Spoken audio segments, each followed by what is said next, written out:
Dans cette vidéo, je vais te montrer comment travailler tes défenses de low kick sur un sac de frappe. Je mets mes gants et on se retrouve tout de suite au sac. Alors, ce qu'on va faire dans cette vidéo, on va se concentrer essentiellement sur les défenses low kick jambe arrière. Donc, je vais utiliser ma jambe avant pour bloquer. Mon blocage de base, ça va être simplement lever la jambe à 45 degrés ici, pas trop haut, d'accord, juste ouvrir. Et on va voir différentes possibilités à partir de ça.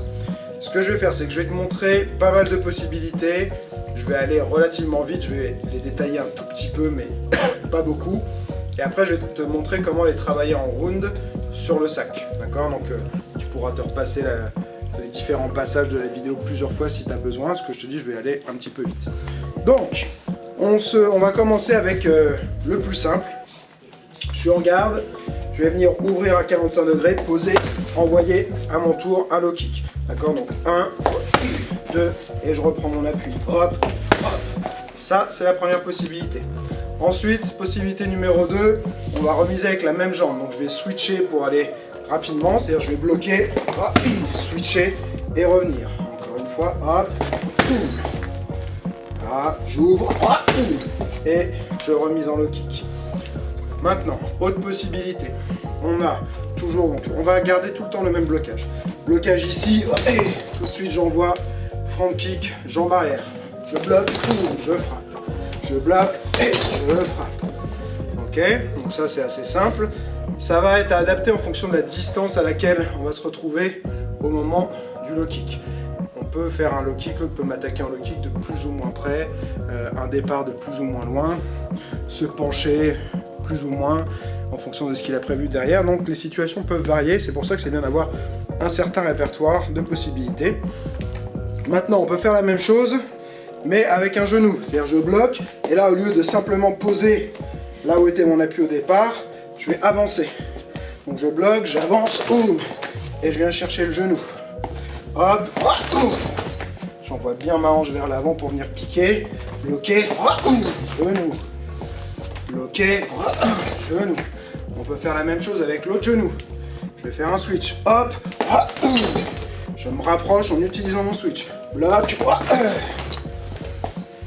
bloc, ok.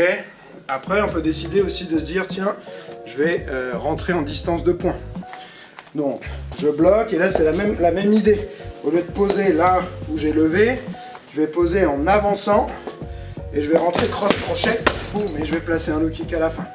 Donc je bloque, et je reviens. Bloc,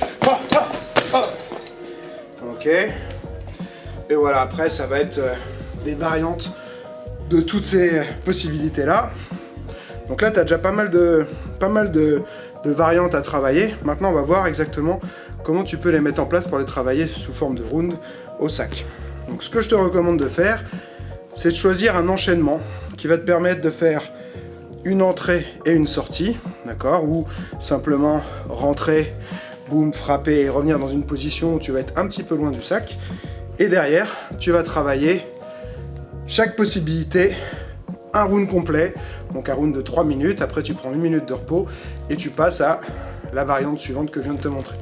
Donc moi je vais prendre un enchaînement assez basique, que j'aime bien faire et qui a l'avantage en fait de souvent donner envie à l'autre de te rendre un low kick. D'accord?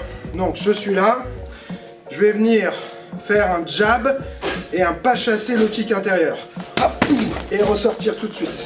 Ce qu'on appelle aussi des fois en anglais, ils appellent pendule kick, parce que ça fait un peu comme une pendule. Donc je suis là, il faut mettre son buste vers l'arrière au moment du low kick pour pouvoir à la fois être en distance de poing sur son jab et en distance de jambe sur son low kick. Si je fais ça et ça, je suis trop près, d'accord? Surtout si je fais un et que je chasse et que j'envoie mon low kick ici, ça va pas. Donc ce qui va me permettre de le faire, c'est le poids vers l'arrière. Ça va me permettre aussi de ne pas me faire contrer quand j'envoie mon low kick par un coup de poing par exemple. Ok, donc je suis ici, boum, boum, et je ressors. Le fait de mettre le poids en arrière m'aide aussi à ressortir. Comme mon poids est déjà vers l'arrière, je vais revenir plus facilement en arrière. Donc je vais travailler cet enchaînement là.